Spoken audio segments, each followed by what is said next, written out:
حالا اگه پدرم مرا خارج از کشور روان میکرد خیلی پیشرفت میکرد. چرا؟ چون بچه کاکایم در پانتون خارجی درس خواندم، من در اینجا درس نمیخوانم، اینجا روش نمیتونم. این افراد را من واقعا گفتگان تا افراد خیلی ضعیف میدونم. شاید شنیده باشین این جملات از دوستا، رفقا، آشنایان اینایتان.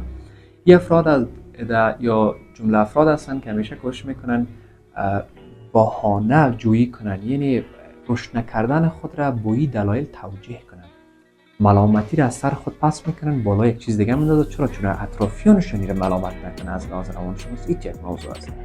کسی که بخواد پیشرفت کنه این جدی برتون میگم، نه بخاطر یک تبلیغ نشوه بالا سلیمان چه خود لقا میزنه.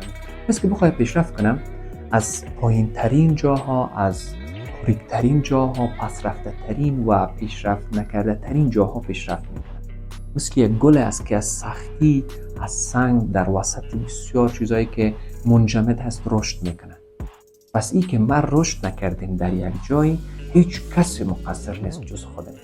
ما قهرمان، همیشه این موضوع را بر واسطینم میگم که قهرمان ما کسی را نمیگم که در بهترین جای با بهترین امکانات رشد کنه. قهرمان و انسان موفق و انسان قدرتمند کسی است که از پایین ترین امکانات بهترین استفاده را کنه و کسی دیگر ملامت ندانه.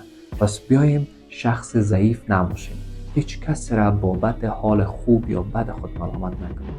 خود ما هستیم و خود ما هستیم. توکل ما به خدا باید باشه، دست ما به کار، ذهن ما به پیشرفت. در هر جایی که باشه ما شما پیشرفت میکنیم.